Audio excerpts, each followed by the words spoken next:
mesdames et messieurs les responsables des coalitions politiques,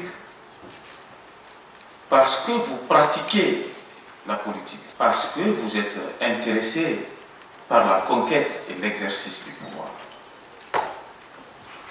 Quelle est votre vision de ces pouvoirs? Et selon vous, quelle relation vous devrez avoir avec les citoyens? Quel est votre point de vue sur les institutions?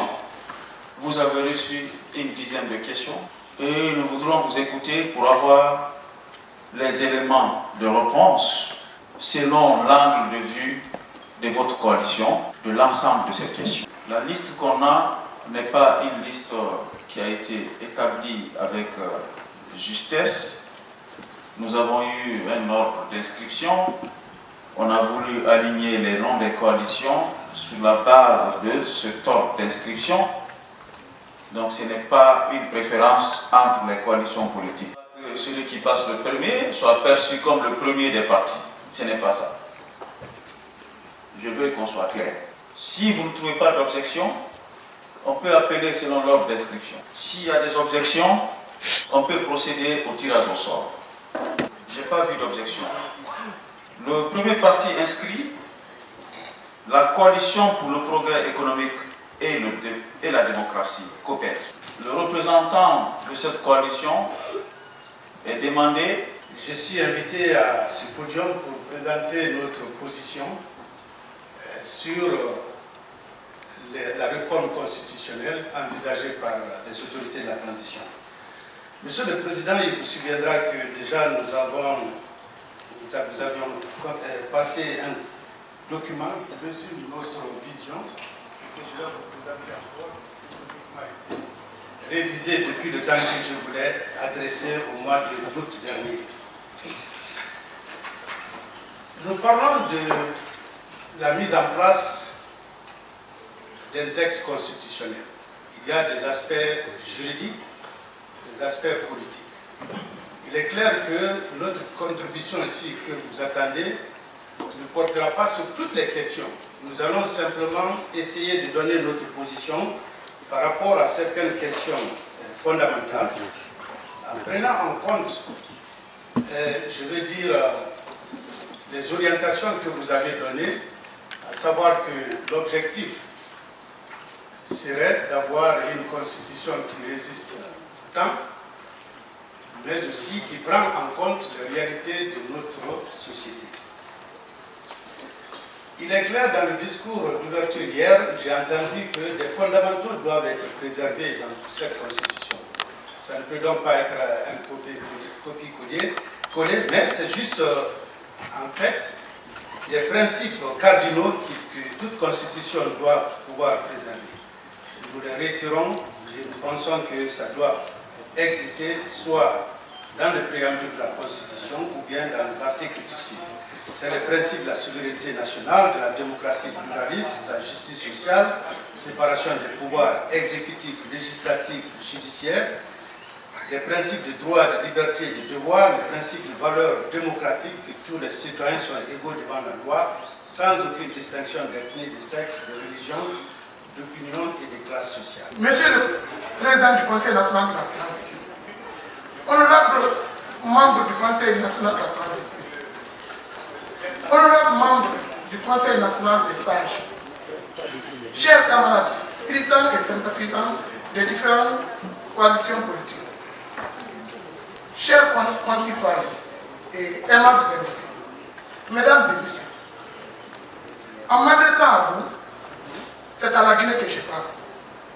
Parce que chacun de nous porte en lui une parcelle de notre histoire et des défis qui s'ouvrent devant nous. L'ampleur de la tâche de la Constitution pour défendre notre République et de protéger notre pays, défendre notre République et de protéger notre pays nous concerne tous, sans distinction d'ethnie, de religion ou d'appartenance politique. Avec pour seul objectif le bonheur du peuple de Guinée. C'est le sens de l'action de l'Alliance nationale pour le développement, ANRD, que je représente ici. C'est la mission collective assignée tant au gouvernement en place qu'à tous nos concitoyens sans entrave aucune. C'est pourquoi nous voudrions, conscients devant notre histoire, que notre constitution garantisse aux Guinéens l'exercice des droits de l'homme. Car la charte des droits de l'homme fait partie intégrante de la constitution d'un pays qui se veut moderne. Malheureusement chez nous, qu'il s'agisse des droits individuels ou des droits collectifs, des lacunes proviennent souvent des carences de l'application du droit constitutionnel.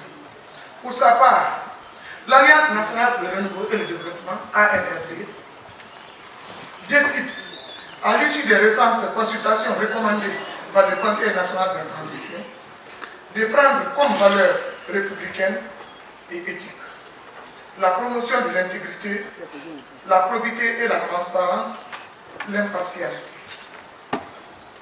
Et surtout, l'obligation de rendre compte à la population pour normaliser la vie de la nation. Par conséquent, reconnaissant la chefferie coutumière et traditionnelle en tant que disposition de nos coutumes dans la société. Généralement, on aime dire que le peuple est le contribuable, n'est-ce pas? Mais est-ce qu'on a le contribuable guinéen en tête lorsqu'on élabore les constitutions dans notre pays? Parce qu'après tout, celui qui va payer la note, c'est le peuple. Ce peuple-là, dans toutes les statistiques sérieuses, on nous dit que plus de la moitié vit avec moins de 10 000 francs guinéens par jour. Ce qui veut dire que la capacité de payer pour animer les institutions, les pouvoirs, les échelons du gouvernement que la constitution prochaine va créer est faible. La capacité de payer du peuple est faible. Il faut en tenir compte. Il faut en tenir compte.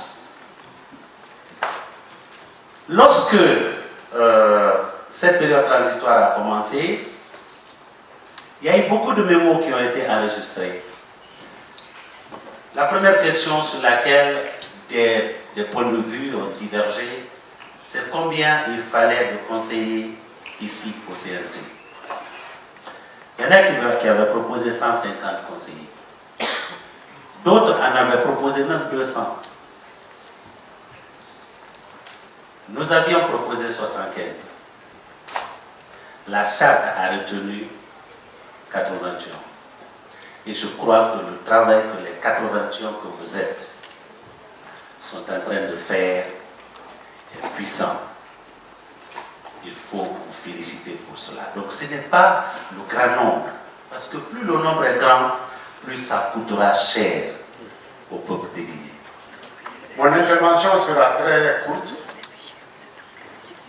Parce que vous vous souviendrez que nous avons participé au dialogue. Dialogue qui a abouti à 35 points saillants comme conclusion, auxquels nous continuons à adhérer. Je suis certain que le Conseil, le CNT en tiendra compte.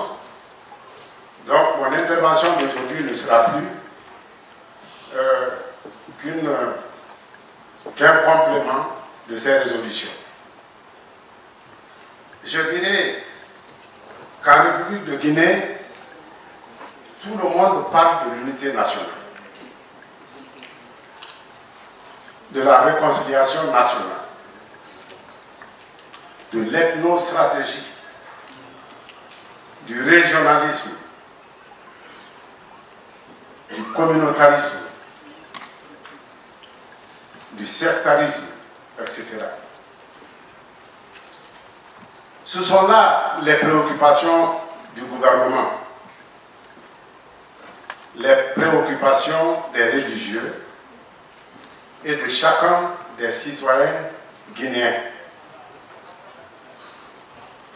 Chacun pense que c'est l'autre qui est fautif, que c'est l'autre qui cultive la division, le racisme, le régionalisme, l'ethnocentrisme, que sais-je encore. Personne d'entre nous ne se croit sur le mauvais chemin. C'est toujours l'autre qui a tort. Voilà pourquoi ces pratiques sont difficiles à tuer ou à extirper de nos habitudes. Il faut même craindre que ces réalités, combien regrettables et déplorables, n'affectent notre culture nationale dont nous sommes pourtant très fiers.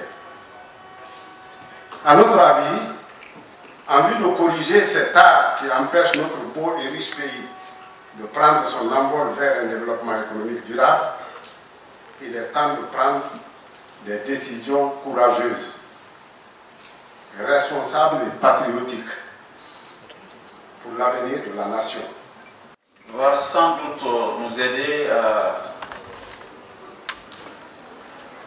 mieux clarifier certaines de nos options ou des options qui étaient en discussion au sein de l'institution. Parce que votre intervention est un témoignage extrêmement important pour nous permettre de préméditer sur la réaction de l'opinion face aux réformes que nous allons choisir. C'est un peu ça aussi l'importance de l'exercice.